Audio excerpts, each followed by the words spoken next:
our dear friends and partners, our online viewers, you are welcome to another episode of Bold TV.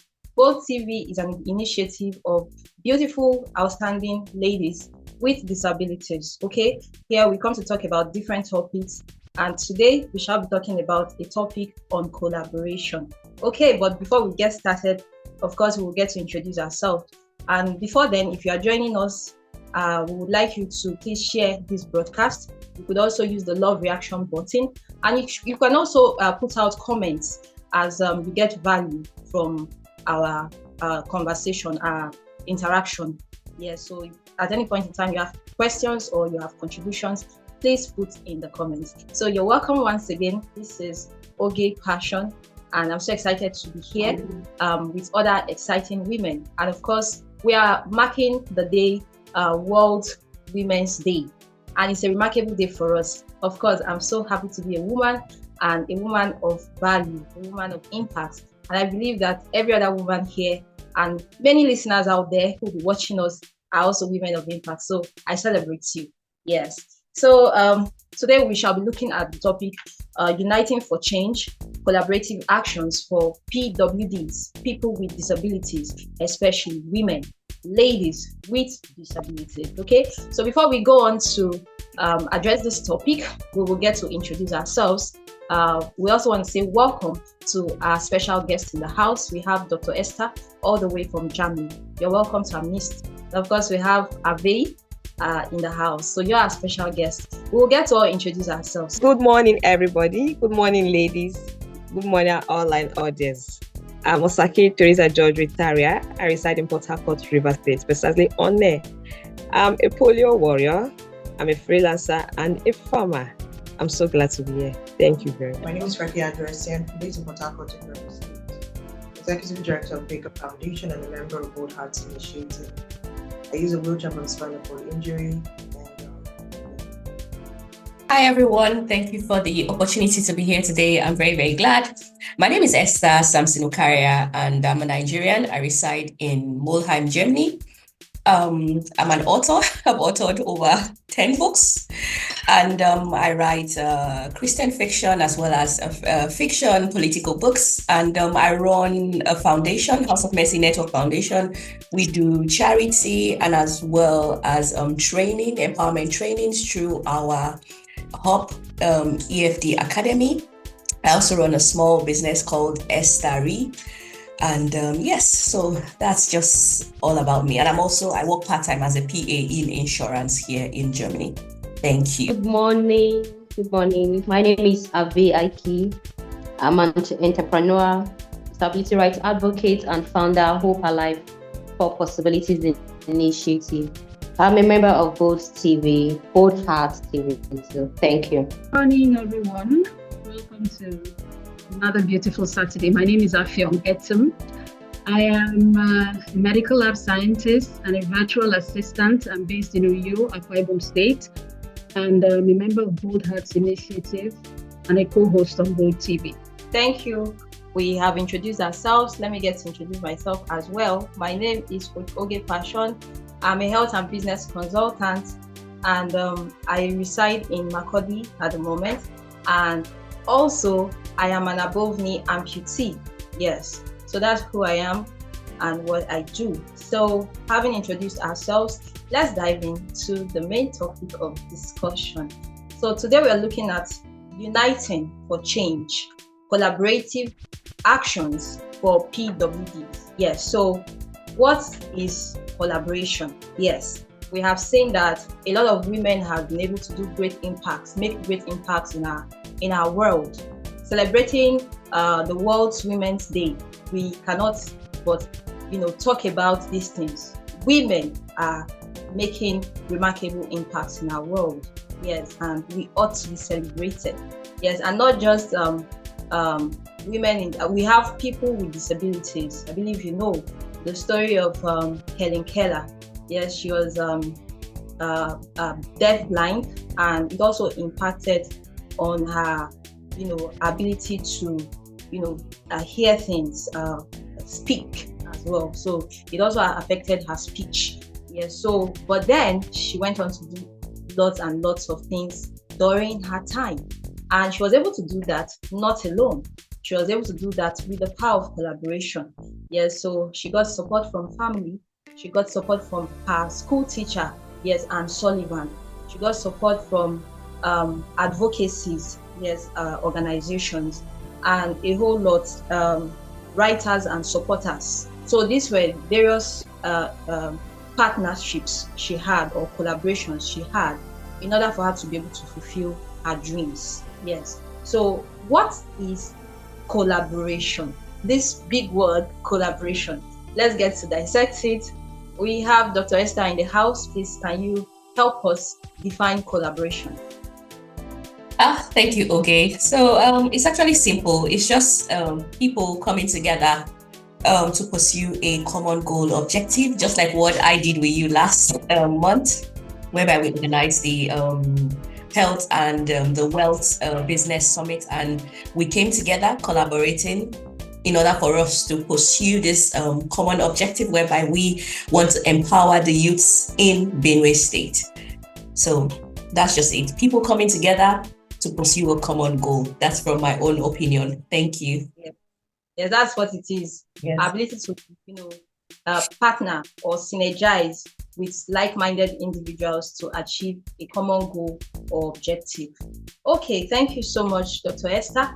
Let's get to look at collaboration as it relates to persons with disabilities. In this case, women with disabilities. Okay, so Frecky, can you give us your say on how this collaboration relates to us as persons with disabilities? Okay, thank you very much. So when it comes to issues around disability, as it were, or women, the gender, and the interaction that disability and gender has, we understand that in pushing forward with different conversations, whether it is disability specific, gender specific, interaction, or maybe not at all, it's important for us to have our voices amplified with other actors, and that's the power of collaboration. So for instance, the International Women's Day for this year, 2025, the theme is Accelerate Action. We're talking about accelerating action, acting that, moving the issues, women issue, gender issues forward, employability, the quota of women in the workspaces, in the political spaces, and etc.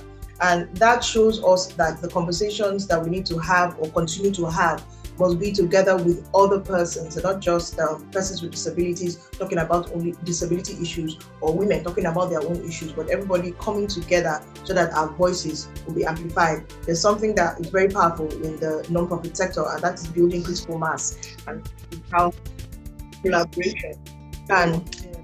And that is one instance where collaboration can really give power or put a punch to pushing for an agenda. So again, to reiterate what I've said, for persons with disabilities, especially women with disabilities, even though the conversation may be disability specific, gender specific, or the interaction, it is important that we get other actors to continue to work together to push for the same goals. Thank you. Of course. Okay, that's right. So you see that collaboration can help with advocacy for policy changes. Remember, our topic is talking about uniting for change, collaborative actions for PWDs, and somehow it rhymes with our topic for the Women's Day, like Frecky talked about.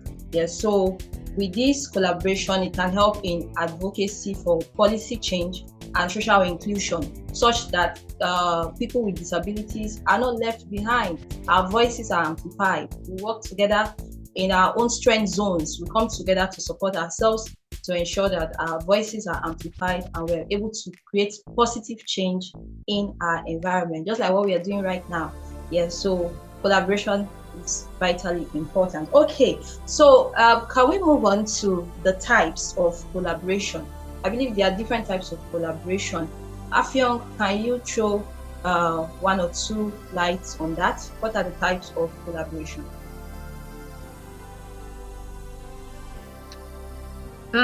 When it comes to collaboration and partnerships, as we've said, it is essential to be able to move forward, and considering the theme of this year, it helps us go further. But this year's theme is a call to not just going further, but going faster. You know, there's a saying that if you want to go fast, go alone. If you want to go far, go, with others. work with others. But right now, collaboration requires that we not only go further, we go faster. So different types of collaboration, like especially for the disability community, I find that we tend to have this attitude that, we need to do things in-house only.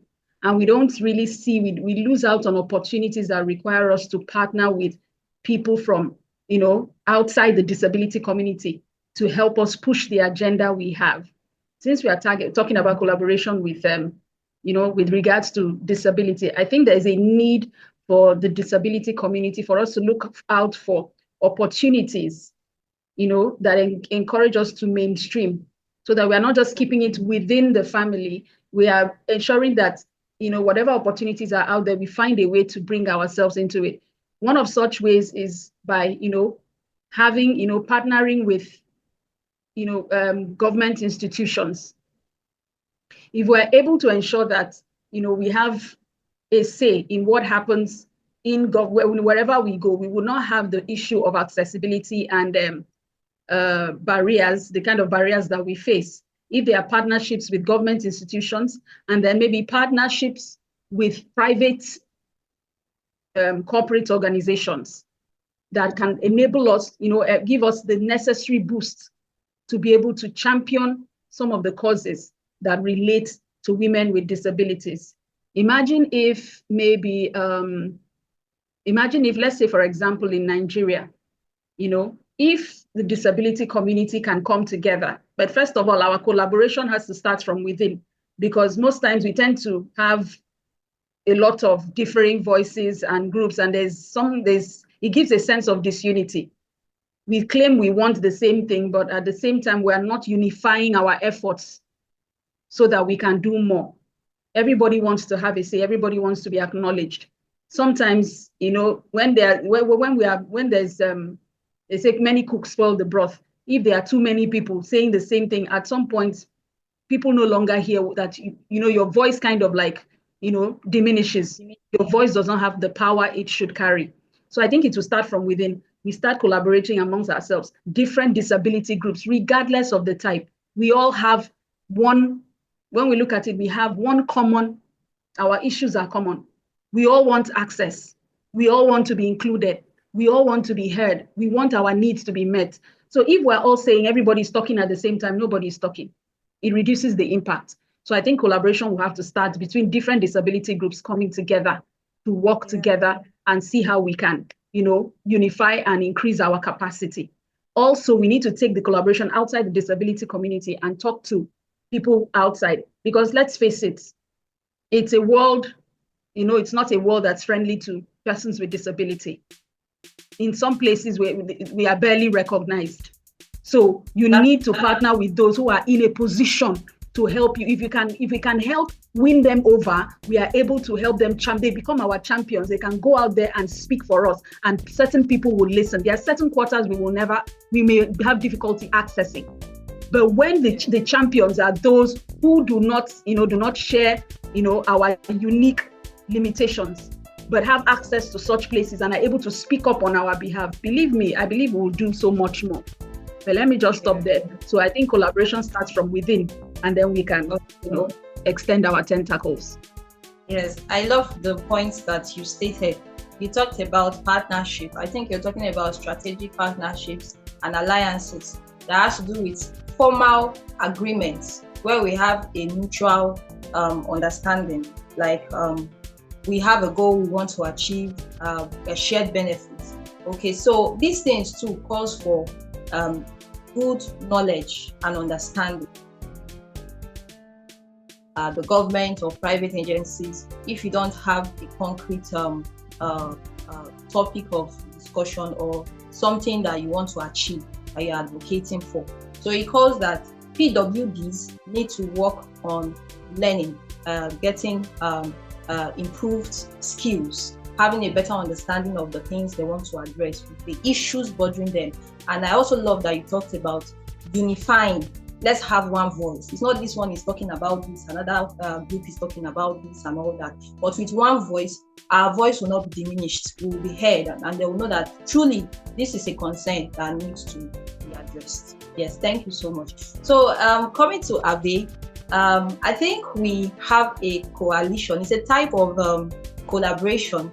Yes, and this coalition is for amputees. I don't know if other disability groups, they have this coalition, but I know that there's a coalition for amputees. Yeah, so can you share with us about this coalition as a type of collaboration? Okay, thank you, Oge, for that question. So like you rightly said, we have a coalition of amputees in Nigeria, and it cuts across all amputees in Nigeria, irrespective of where you are from, being it you are from Benue, you are from the east, you are from the south or north. So it was co-founded, and it was founded by one of our own, Barrister Florence. She saw a need that we have a lot of amputees in Nigeria, and she saw a need to bring all amputees together. In this coalition, in this group, we help ourselves in rebuilding ourselves, integrating new persons that just had amputation into the group, and also helping them, strengthening them, and some of the challenges. When amputation sets in, there are a lot of challenges people go through. We have one major challenge, which is the phantom pain. A lot of people don't know what that is and don't know how to cope with. So in this coalition of Nigeria, while they're helping ourselves, and it has been there for some years now, and the reviews and the work we do there is really, really speaking for us. Because imagine that we have over how many thousands amputees in Nigeria, and imagine that we didn't have this platform. We wouldn't have known that this is so much number of amputees in Nigeria alone. So it's a very good, I would say it's a very good collaboration, because it brings us together. And when we're talking about types of collaboration, there is virtual collaboration. And what happens in that group too is kind of a virtual collaboration, because people are in their different states, but we are connected on that WhatsApp platform. So, and through there, that we sometimes we have some trainings in that WhatsApp group whereby people get to learn. And the most important thing is the meeting of amputees. Because some people, when they had this amputation, they felt that they were the only amputees in Nigeria. In fact, they felt there is no other person that this type of thing, disability, have happened to. So it's a very good source of collaboration, and it has brought us together, and it's keeping us together. And one key thing about collaboration is like minds coming together to work for a common goal. So that coalition of amputee, we have something in common, which is amputation, that have brought us together. And we are all seeking for one thing, one way or the other, to survive and navigate life with amputation. So Grace, thank you for bringing up this question. Amputee Coalition of Nigeria is a very big example of what collaborative efforts means. Thank you. Wow, that's powerful. Thank you so much. Yes, I would say that group has helped me, because I've been in that group for some years now, and I learned a lot, and today I'm inspiring people. I remember some days ago, I got to chat with someone from that group. He inboxed me, and he was telling me that he's a new person that just had an amputation in December, and he's not finding it funny. But for some days now, we've been conversing, and he has been so happy with himself that he's part of this. He's getting better. The things I told him, my experiences and all that. And of course, he talked about virtual. If not for this platform, I don't know how I would have been able to connect, or he would have been able to connect with me and share values together. So you see that these are various ways that we can collaborate and create meaningful impacts. Okay, Osaki, I don't know if you have collaborations. I believe what we are even having now is a collaboration. Can you share with us a bit about Bold Heart TV and how we came up to this level? All right, thank you very much, Oge. It's still on the theme of collaboration, which I wanted to use this initiative as a big example when it comes to persons with disabilities, and if I'm going to go into specification, women with and girls with disabilities. So these are our team. I'll say a team because we came as team individually and want to form this team of how we can support, help, and teach ourselves and even those without disabilities how women with disabilities cope and how we can do things, how we can sensitize ourselves and the world.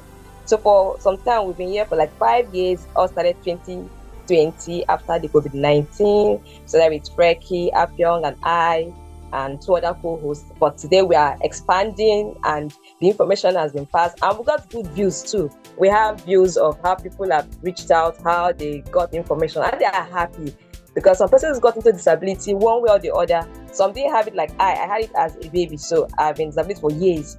But some persons with disabilities, they just had like yesterday or today. So to them, disability is not something you accept easily, which is true. I can't tell anybody that disability is sweet. But with groups of this kind and collaboration of this kind, somehow we see ourselves coping.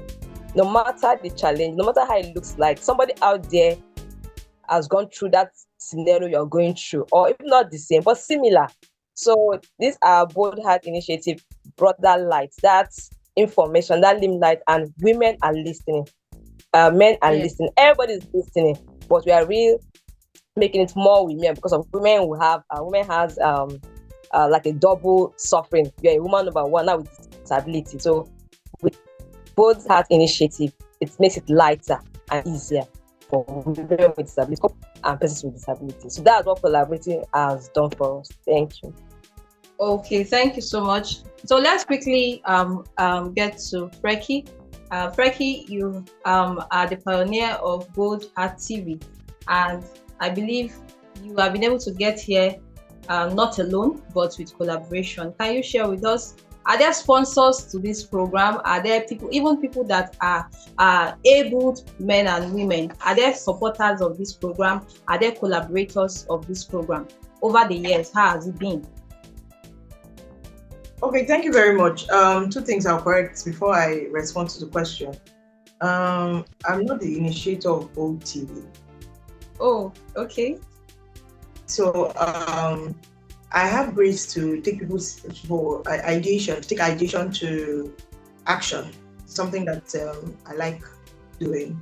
So if a person has an idea, two things, I can help you fan those flames till they come to light. So it's going to shock you. The person who really wanted to do Bold TV is not me. It's Osaki. Wow. So, you may not remember because she said it in passing. I try to listen to people's passions, even when they're not sure it's their passion. So yes, she will give her her flower. We wanted Bold TV. We had Bold Hearts already. So Bold Hearts as a support system for women and girls with disabilities. That's the structure of Bold Hearts Network, now Bold Hearts Initiative. And she mentioned it. I don't know if she remembers. I can't remember. She said it, and did not say it again. I was like, hey, this one has left this dream, shall come.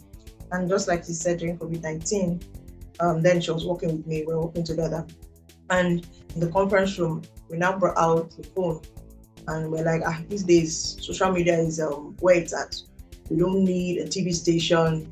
We don't need to come and start looking for studio. But that was the initial thought, that we have social media that will allow us to be able to convene women in different parts of the world without having to physically think of that kind of logistics. I remember us testing out the social media platforms by doing things like Facebook Live and all those live things that you cannot remove your mistakes. So we tried it out, and then we continue like that, and that's where we are currently.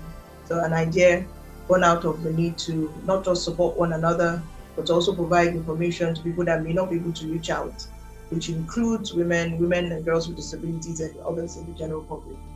So this is an example of a collaborative effort targeted at an important demographic, which is about women and girls with disabilities, and then letting them know how they can join the cause or support a woman, when two things that seem vulnerable come together, is that thought that the person or that set of persons have no say or have no hope.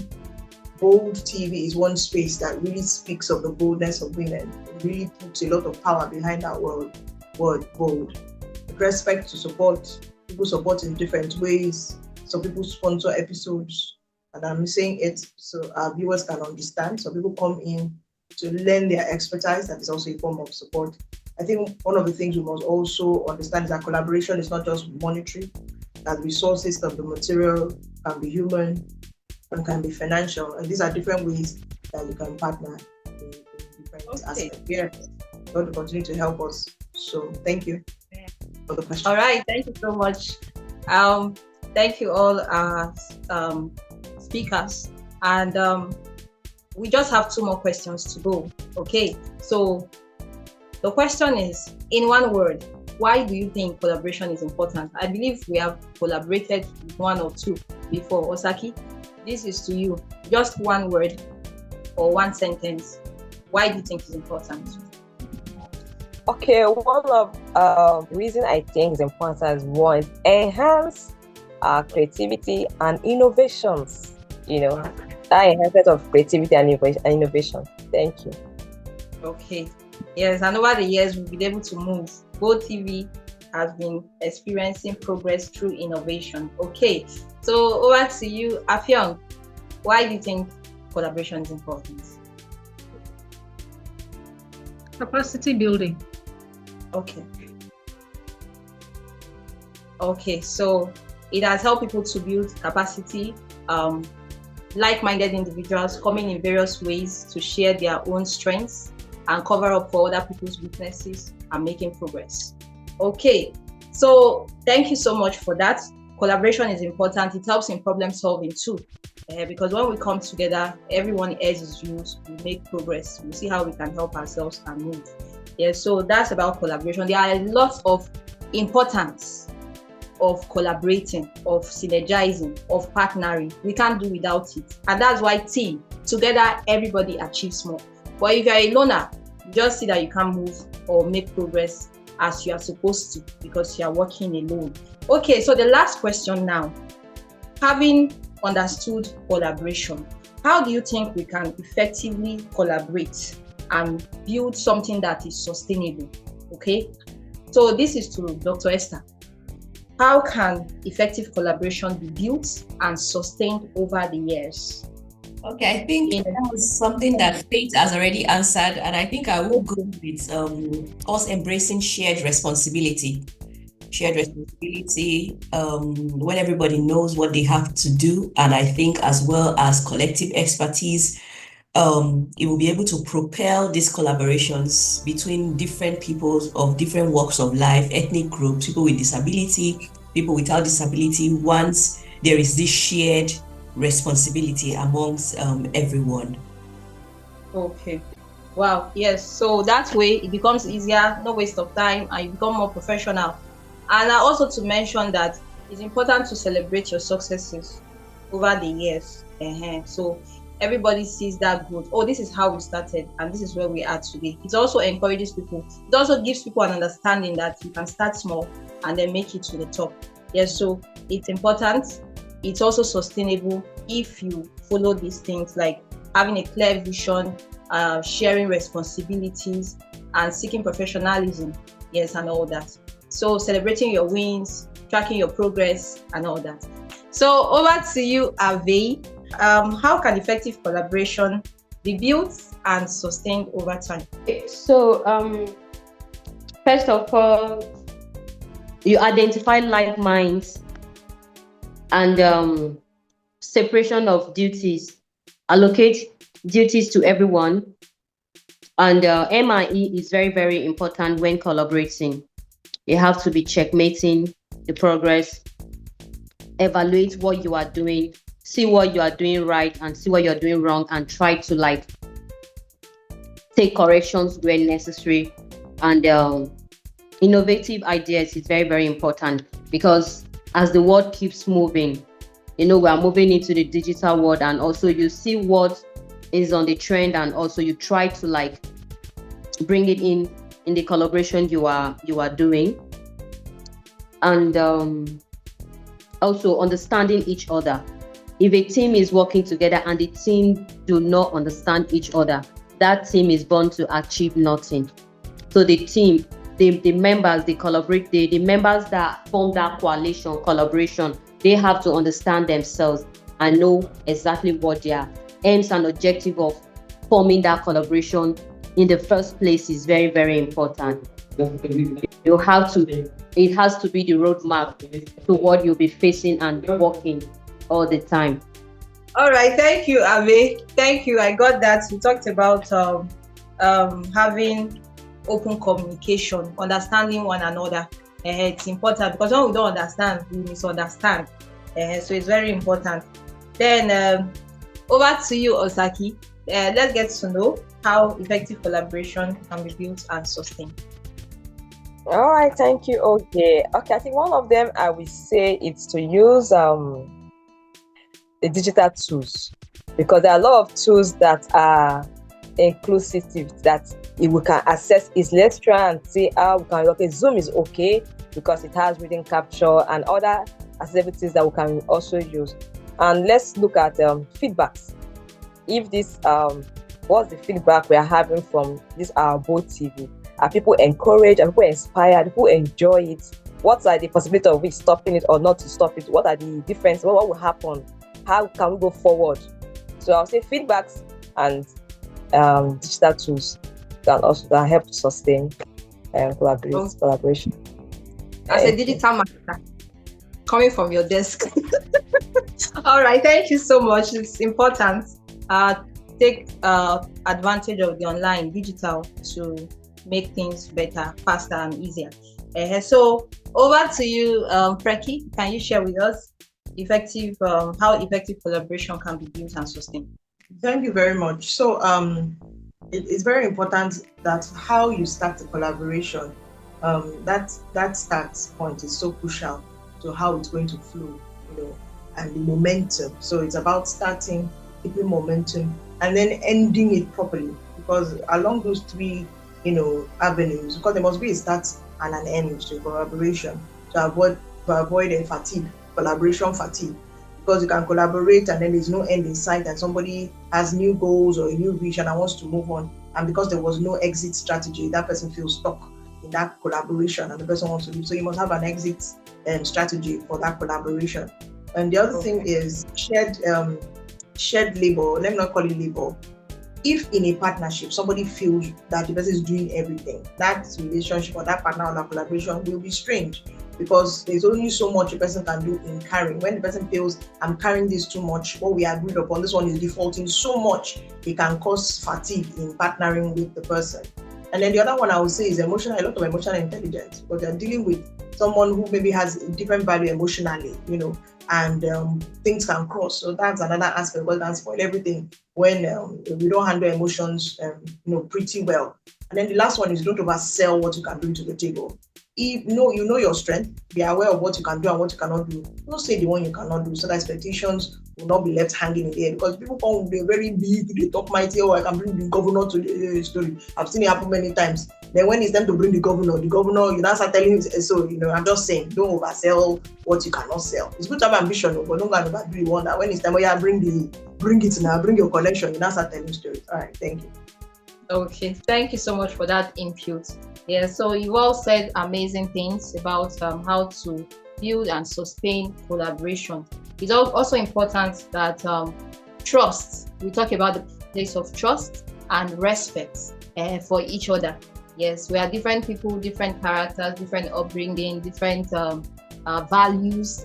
So it should be a place where we get to learn from each other and grow, work together and grow. Yes, and of course, trust. Trust is capital. Trust is currency. Trust is a stream of income. Yeah, so over the years, as we work together, we get to build trust with one another, and even people outside get to build trust in us. Oh, these people have been there and they've been doing great. It's been an interesting session with us all. Thank you for your amazing inputs. I want to appreciate you all, especially for our guests, Dr. Esther and Avi. Also to our speakers, Afyong, Osaki, and of course Freki. Thank you for being there.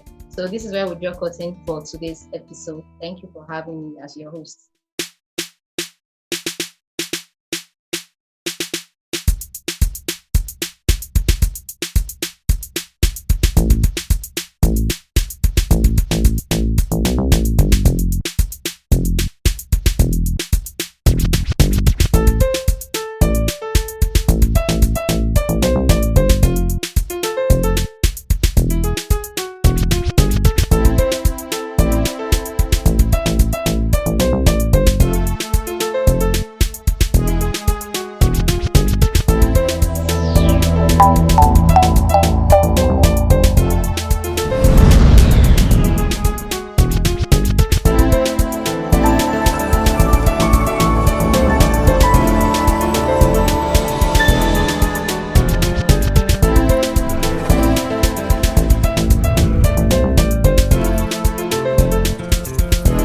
This is Bold TV.